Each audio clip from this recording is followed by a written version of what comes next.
Good blessed Monday, October the 11th, 2021. It's about 12:11 a.m. or after midnight.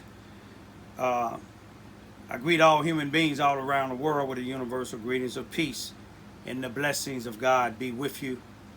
It doesn't matter what your political, philosophical, personal, nor your religious beliefs may be. It doesn't matter whether you're the richest or the poorest person on the face of this earth. It doesn't even matter whether you are the proclaimed toughest to the proclaimed weakest person on the face of this earth. It doesn't matter if you're my family, friends, nor my proclaimed enemies. It doesn't matter whether you like me, like my YouTube channel, or anything that I put on social internet.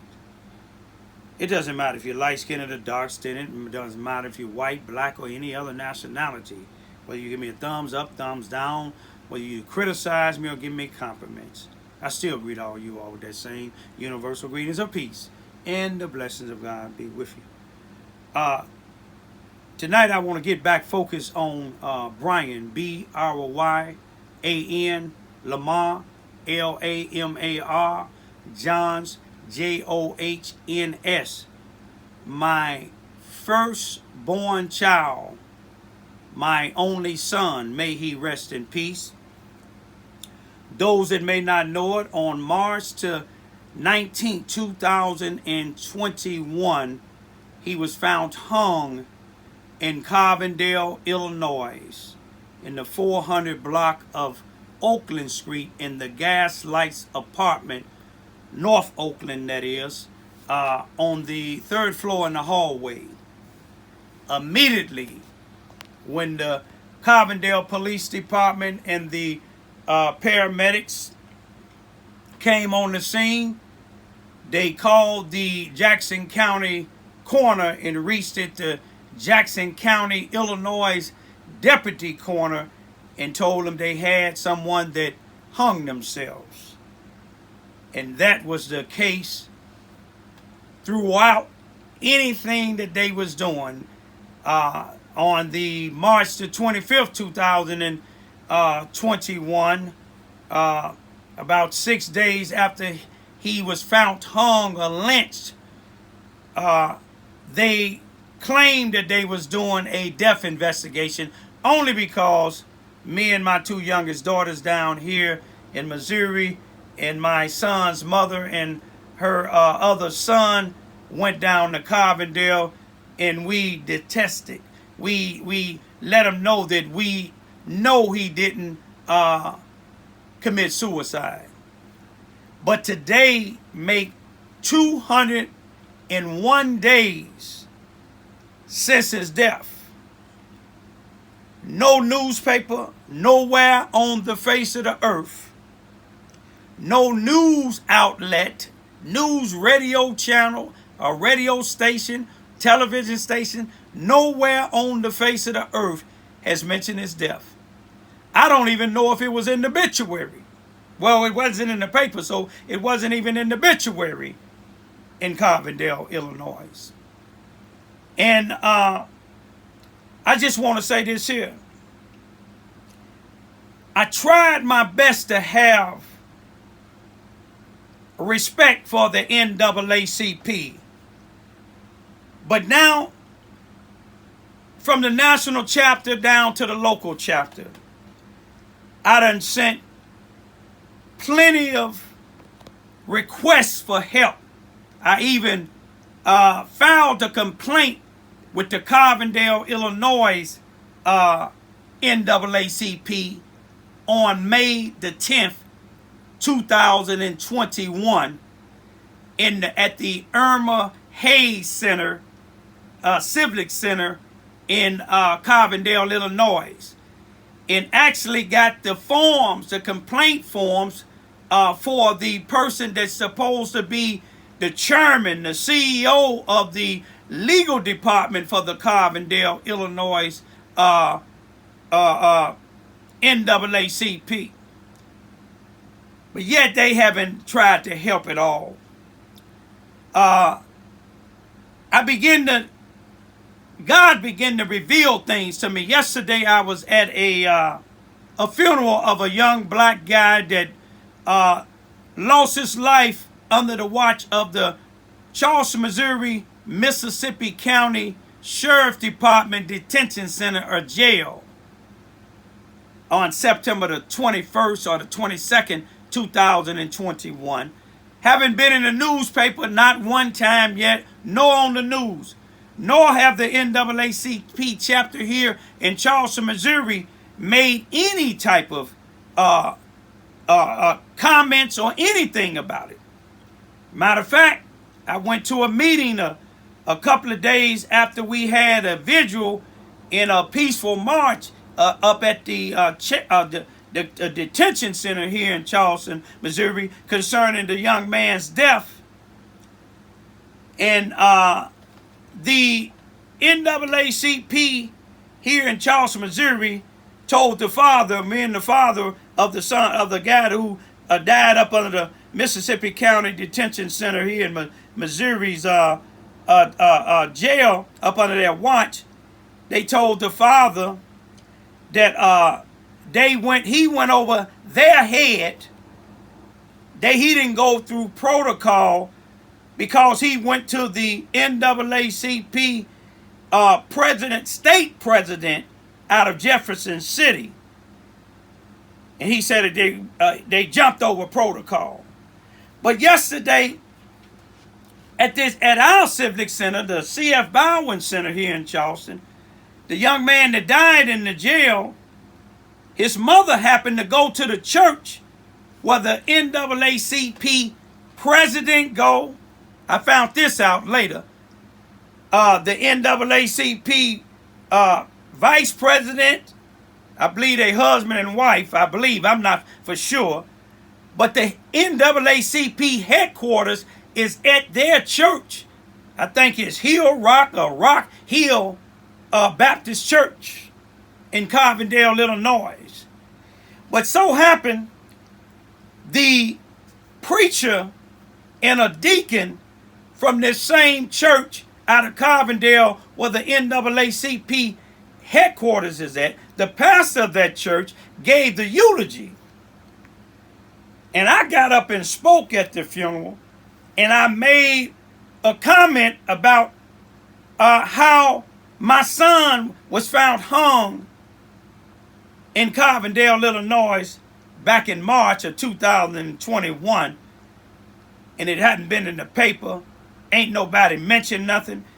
And after the service was over with, the deacon and the pastor came out as they was getting ready to put the body in the hearse. And the deacon said, "You Raymond Ivory, ain't you?" I said, "Yeah." He said, "I watches all your YouTube videos." I said, "Yeah, ain't nobody speaking up." I said, "Is you such and such?" I ain't gonna say the pastor's name, but the pastor that I thought he was right next to him. And I said, "Do you know I made a complaint to the NAACP? Because I know his connection, because he used to be the president of the NAACP in Carbondale, Illinois." But it showed me something with them.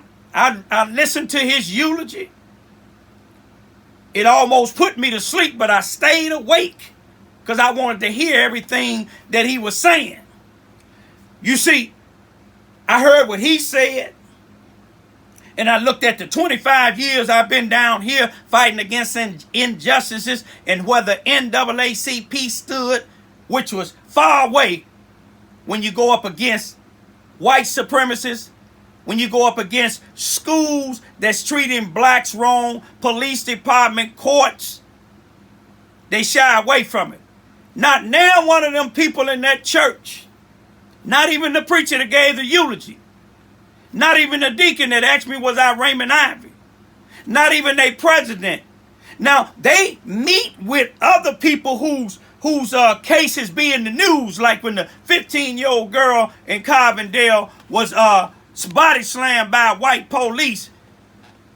Then the CEO of the criminal department of that same NAACP in Carbondale, Illinois, she at the forefront.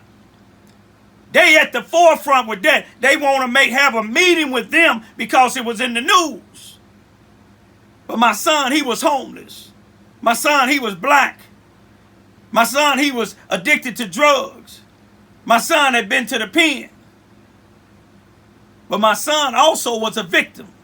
I told this same NAACP, if the deacon is watching my YouTube, he know a white woman that worked at the Carbondale Rebound High School in Carbondale, Illinois. The deacon know, the pastor know, all the NAACP high-ranking members know that a white woman was found spending my son's food stamp card 39 days after his death, which was April the 29th, 2021, that she was caught on camera spending my son food stamps.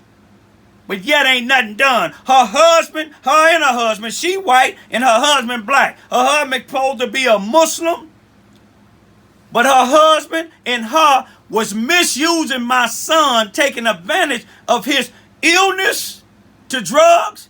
They knew he was addicted to drugs. But let me tell you this.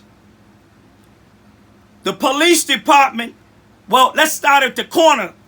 The Jackson County Coroner's Department, Jackson County, Illinois. When they put suicide, certified the death certificate to suicide on June the 23rd, 2021, they yet to call me and tell me that. The funeral home in Chicago had to call and tell me. The death certificate was ready, and I had my oldest daughter in Chicago to go get it, and she let me see that they had suicide on it. He didn't notify me.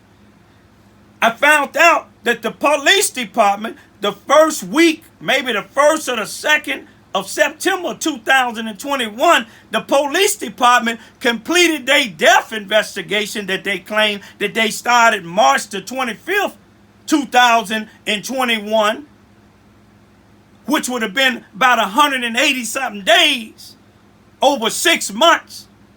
And they said they was done with it. And the prosecuting attorney had his victim advocate call me on September the 16th, which was on a Thursday, and made an arrangement for me to see her and the prosecuting attorney that following week, September the 23rd, 2021. And we sat down, and he had a big folder about that thick. Never showed us nothing in it besides a couple of pieces of paper where the police had notes and one or two things that he said that the police said on their notes. I let them know that ain't no way that could be possible, and I showed them how. And if you want to know what I'm talking about, you can look in my YouTube video. But this is what I want to show you, the game that they playing with me, because they know they got that NAACP, that church, that all the high-ranking NAACP members go to, and the former NAACP president who gave a eulogy down here in Charleston, Missouri, and the deacon said he originally from Charleston, Missouri. They know that these people ain't gonna speak up. You see what I'm saying? So they don't put it in the news. They didn't ask the community. They didn't ask the communities to solicit information to see if somebody can help tell them or get them some information about my son's death. They didn't want none of that, but they did it about a dog. A white guy killed some white person's dog, and they put a $500 reward in there and asked the community in the newspaper, and they had a news brief in asking the public for information to lead to this guy's arrest. Now, he killed the dog. Here's his possible somebody killed my son. But let me show you what the prosecuting attorney did. He playing games just like the police department. But they playing games with the wrong people. See, I'm a servant of God. And these people in Carbondale, from judges to prosecuting attorney, police, and even people out in the streets, they've been playing games with me. They play game with God. And some of them, they've been removed off the bench. Some of them is in the cemetery. Some of them is in federal custody. You see what I'm saying? I ain't glad, no, I'm sad. I move out of the way. You see what I'm saying? When you don't care about my daughter's arm being broke at 1 year old, when the police come in my house and take them illegally and nobody charged, When you don't care about my son's death, when he found hung, his hand is balled up with money in it. His first, 7th, and 3rd rib is fractured.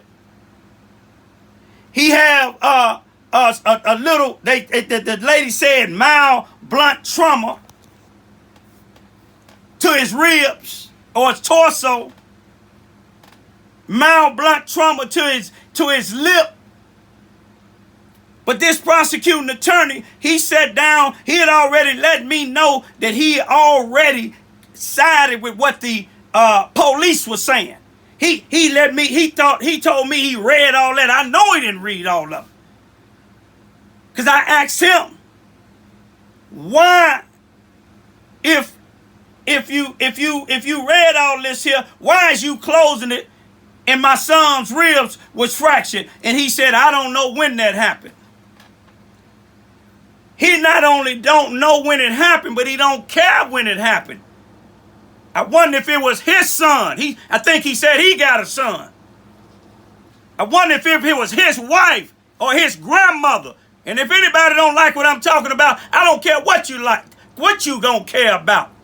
My son mean as much to me as his grandmama do. And I don't care if she's 90 years old. And you look at that real good, prosecutor. You look at that real good, chief of police. You look at that real good, every one of you house Negroes at that Rock Hill or Hill Rock Baptist Church in Carbondale, Illinois. Y'all a bunch of sellout Negroes. That's what y'all is. But see, my son meant a lot to me. All y'all think about is money. That eulogy you gave down here in Carbondale, in Charleston, Illinois, you put half of the people sleeping there. You could have stayed at home. But I'm going to tell y'all one thing with this prosecuting attorney playing games with me about my son. He had the audacity to tell me take a pencil and paper and write down the person name who killed my son, or go get some list of things that I want him to do. Then about the white female, they can talk about prosecuting the black female that the white police slammed, and they want to put 100 charges on her. But yet, he asked me, do I want him to prosecute the white female and that black Negro call himself a Muslim who had my son's food stamp card? He said, well, they had it for about 8 months.